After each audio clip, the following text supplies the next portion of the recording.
Sapere se le escucha. Sapere se le escucha. Sapere se le escucha. Un viaggio sonoro, intere dove l'ascolto degli esseri tutti è pratica di cura quotidiana, che rende infine indigeni e custodi del territorio.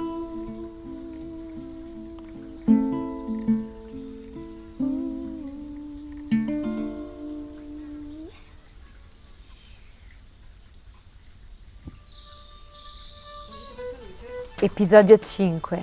Piampicollo, in ascolto del selvatico. Il cerchio di sapere Sala Escucha si chiude con Piampicollo Selvatico, centro di ricerca al confine tra arte e agroecologia, tra le colline dell'Alta Langa in Piemonte, dove tutto è iniziato. Qui la comunità di artisti e ricercatori agroecologici si riunisce per esplorare il dialogo e l'ascolto del selvatico, coltivando un vuoto che è intuizione prima di diventare azione, dove il corpo si fa territorio e il territorio corpo.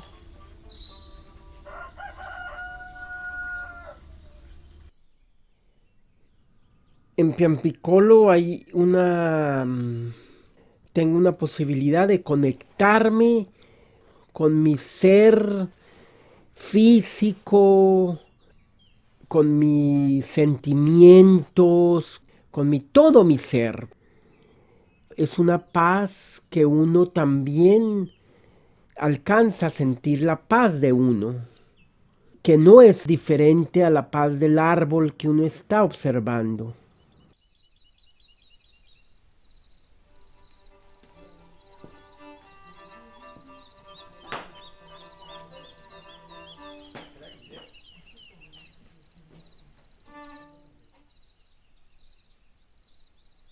Uno degli aspetti più belli di questo viaggio è stato che è stato come un cerchio che è partito e si è chiuso a Piampicollo.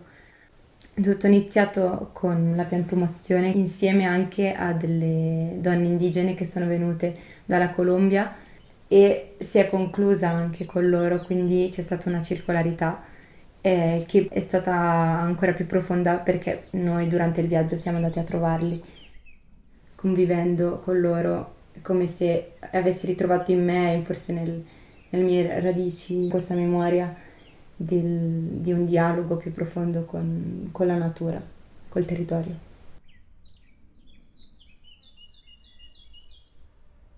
Nel momento in cui ci si dona a una terra, cioè ci si dedica a una terra, in qualche modo si diventa indigeni. Evidentemente nell'umano, dentro ognuno di noi, c'è una vicinanza con la terra molto grande, per cui nel momento in cui noi ci diamo l'occasione di donare il nostro tempo, la nostra presenza, la nostra dedizione proprio a una terra, la terra stessa ci mette in contatto con questa dimensione.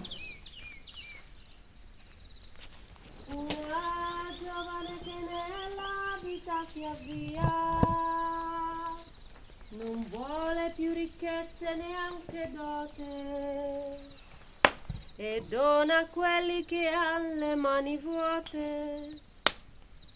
La giovane donna diventa beata, e dal buio la luce ci fu portata, e adesso al calor di questa fiammella venite ad ascoltar nostra novella. Piampicollo è un luogo fisico, è una terra abitata, un territorio che è anche una comunità di esseri ed è un toponimo in origine Ciampicol che è più antico della Cascina. Mi verrebbe da dire c'è una comunità pregressa, fondamentale, da cui tutti noi stiamo imparando, che siamo gli ultimi arrivati, e questa comunità pregressa è fatta di tutti questi esseri, alcuni si vedono, alcuni non si vedono, che abitano il suolo, che abitano il soprasuolo, no? Tutte queste piante, tutti questi animali, diciamo questo aspetto selvatico di questa terra visibile e invisibile che è pregresso. La mia esperienza è stata di entrare in un luogo dove vivevano già tanti esseri, alberi, animali, ospiti, artisti, ricercatori, amici. Qui sono abituata a sentirmi in mezzo agli altri, ci aiutiamo, ci sosteniamo. C'è una piccola comunità di animali stanziali che sono animali domestici recuperati da varie situazioni difficili e tradizionalmente di cascina, che però qui hanno una seconda vita, diciamo, che non è funzionale all'essere umano. Quindi è un esperimento di convivenza e collaborazione orizzontale. Per me sono come delle persone, che gli manca solo la parola, il resto forse sono anche meglio delle persone, forse. C'è una comunità stabile che è gli animali, in particolare e Alice, e c'è una comunità che gravita intorno e che porta come sempre nuove, come un'aria dall'esterno all'interno. Questo posto è stato il luogo di guarigione di Alice. Ha guarito lei per prima, quindi lei adesso lo porta fuori in maniera autentica, perché l'ha vissuta quell'esperienza.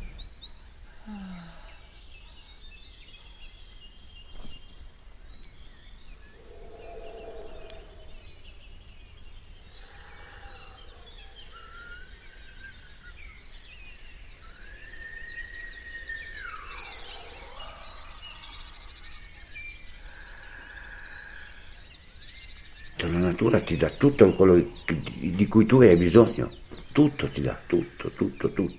Tante cose le devi creare tu, ma il resto te lo dà la natura. Se tu conoscessi tutte le erbe selvatiche, la maggior parte sono buone da mangiare, e che noi non le conosciamo, almeno io. Ma tantissima gente le conosce e viverebbe senza creare altre cose. Qui esploriamo un po' una mossa in qualche modo controintuitiva, che è quella di rallentare, di fermarsi e anche di sospendere, che per noi è difficilissimo come umani, l'intenzione, cioè di aprirsi alla possibilità che in realtà l'agire sia guidato davvero da un ascolto e da una collaborazione tra esseri. Cercare di immergersi in un territorio con un approccio benefico per le creature che lo vivono già e le creature che l'umano vuole inserire per i suoi propri fabbisogni. Decidere di fare qualcosa perché c'è una necessità collettiva, perché tutta la comunità di viventi e non viventi ne ha bisogno, e quindi non è più un pensare da un piedistallo umano, ma un pensare insieme.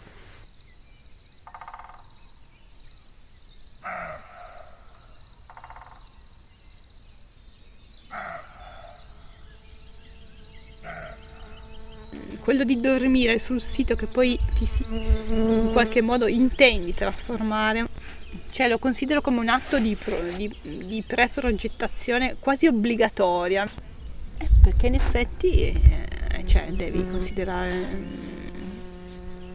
tutte le parti tue percettive, anche quelle che si mettono in moto durante il sonno. Anche già solo stare, per me, stare in un posto, guardare intorno, però pensando che quella cosa che hai davanti sia comunque un essere che è lì e che vive, che percepisce in moltissimi casi, negli altri casi non lo sappiamo, nel senso che quindi sospendere un po' il giudizio e pensare che gli altri abbiano qualcosa da dire. Istintivamente sentire che se un luogo mi chiama, di fermarmi e di stare e di vedere, di ascoltare, di aprire i sensi, di ascoltare che cosa in quel momento mi ha fatto anche fermare lì.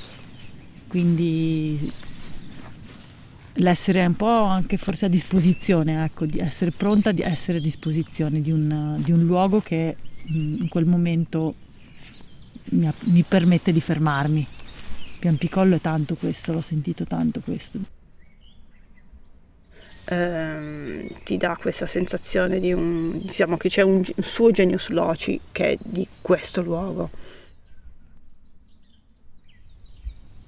C'è una qualità che porta molto all'ascolto, al percepire, al poter osservare ma stando dentro alle cose, e una certa calma, ecco, direi.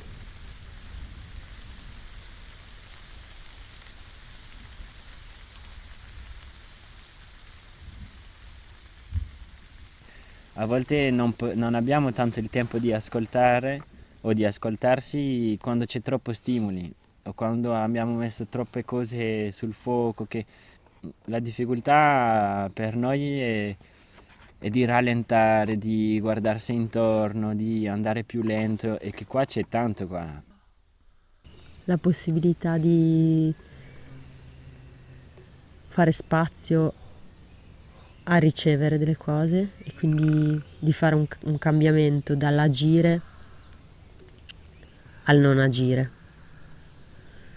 che non vuol dire passività, vuol dire permettere a delle strutture più raffinate di connessione tra tutti i nostri centri, di agire indisturbate da il continuo flusso di pensieri più operativi. Quindi succede che poi in questo vuoto arrivano delle intuizioni, arriva una qualità di ascolto anche di se stessi, oltre che del luogo.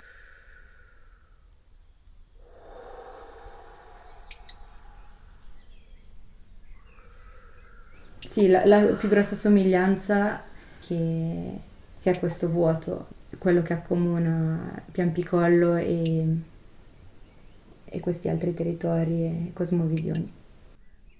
Ed è una pratica che, non so, ha del magico, perché poi arrivano delle intuizioni e come se, riconnettendomi con questa parte profonda, poi tutto quello che succede dopo fluisce. Quindi è come andare a dare la possibilità di sprofondare, di cadere dentro a quello che c'è già.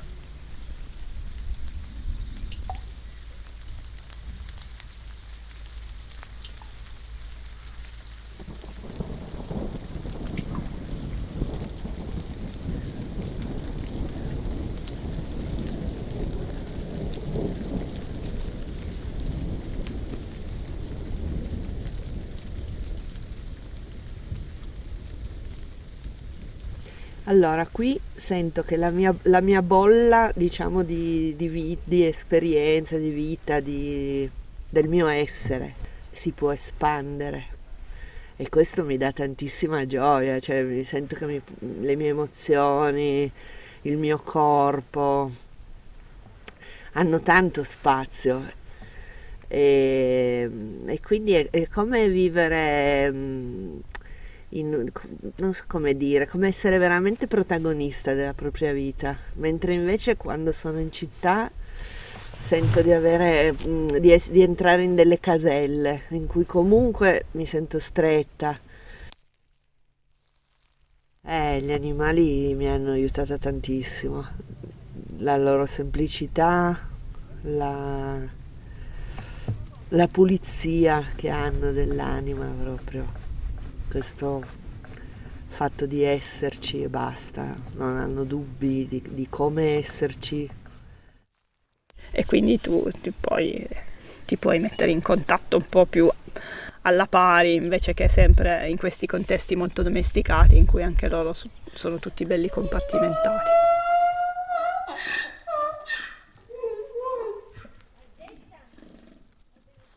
Qui è una dimensione completamente diversa in cui l'agire emerge con una sua certezza da una dimensione che è più intuitiva, in cui questo spazio esterno e interno sono aperti l'uno all'altro e quindi diventa immediato, sapere come agire. Cioè, il mio primo incontro artistico con il luogo per me è quello di camminare, e quindi l'entrare in un luogo osservando è la prima pratica di incontro, e vedere come la mia ombra si integra nel prato tagliato, oppure si integra invece nel prato più alto, cioè come il terreno diventa schermo della mia ombra e cambia anche con le stagioni.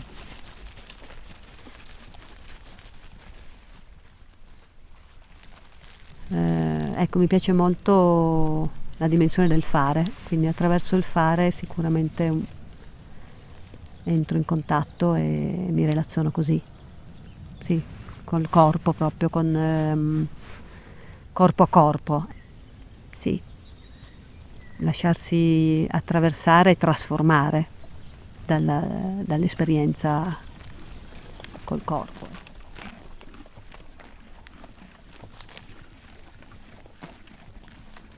A volte ho l'impressione che non sono io a pensare della testa, però è come se le mie mani spingessero il resto del corpo a fare delle cose, no? Sento che sono movimenti, pensieri e azioni più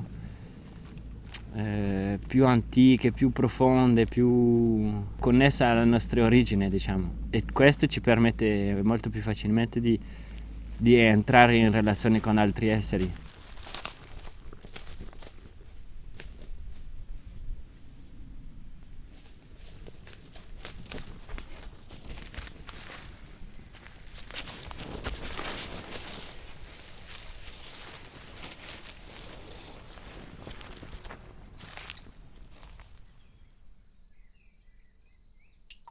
Entonces hay profundidad en todas esas relaciones, que es tan poderoso que de ahí sale lo sagrado.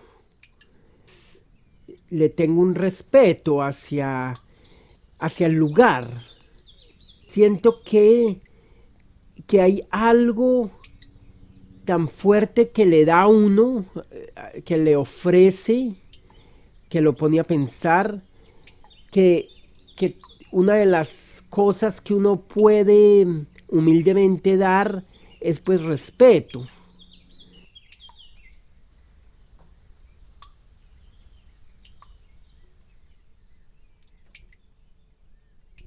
Quando ti avvicini fai silenzio intanto, quindi è come se entri in uno spazio che è abitato, che ha un suo carattere, che ha una sua forza, una sua delicatezza, e quindi io entro in uno spazio che ha una sua entità, e quindi devo prima fare silenzio, osservare e respirare sicuramente, quindi sentire la vita, diciamo, che c'è in me e che c'è nel luogo.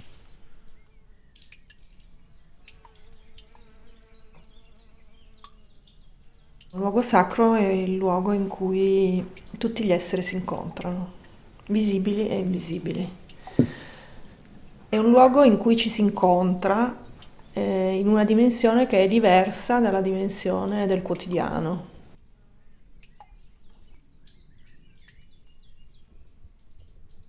C'è quest'acqua vicino, magari c'è la luna davanti e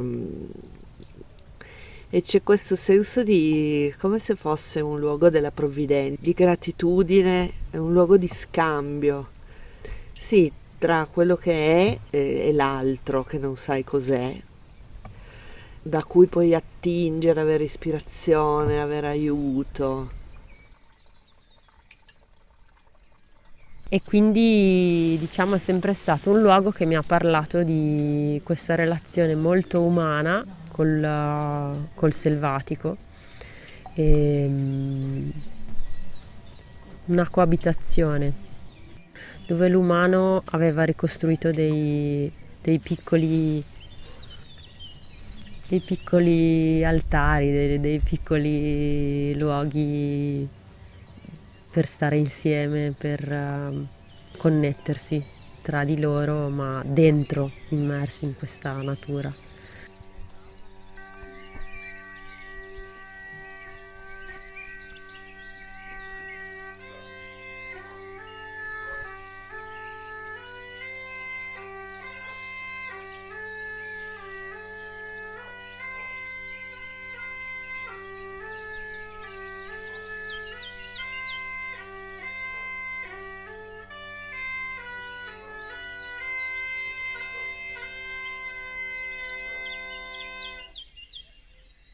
La natura, è troppo bello qua. Qua è troppo bello, qua rinasci quando vieni qua. Io poi ogni tanto porto su mio figlio anche è entusiasta quando viene qua. C'è da lavorare, perché c'è da lavorare, da far fatica, però rinasci. Poi guarda Alice è rinata da quando è qua.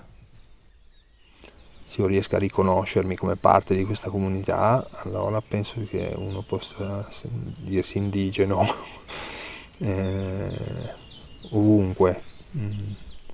Piampicollo è un luogo dove cominciare a innescare delle dinamiche in questa direzione di apertura, no? Apertura rispetto all'altro e essere consapevoli che la natura fa tutto e quindi che noi siamo completamente dentro e la nostra azione e la nostra cultura è completamente in quella dimensione. Ricordarci che c'è sempre questa possibilità di contattare anche una dimensione più sacrale di noi, della relazione tra noi e la natura. Sí, eso también un poco también porque ha abierto sensibilidad, porque no solamente es Piampicolo que uno siente esas cosas, y eso se le va abriendo esa sensibilidad pues a caminar por el mundo, por todo, por todas partes. Comunque Piampicollo è anche una chiamata. Piampicollo, ma perché stiamo parlando di Piampicollo, però dico la natura chiama, è in assoluto una chiamata urgente che chiama la nostra natura ovviamente.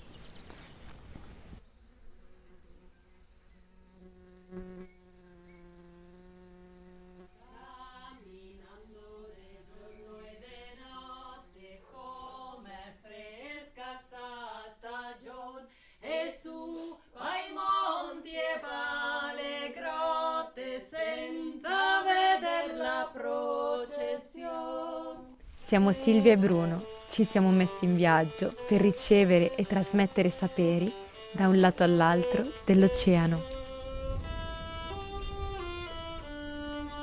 Ringraziamo tutte le persone con le quali abbiamo condiviso e condividiamo qua a Piampicolo Selvatico.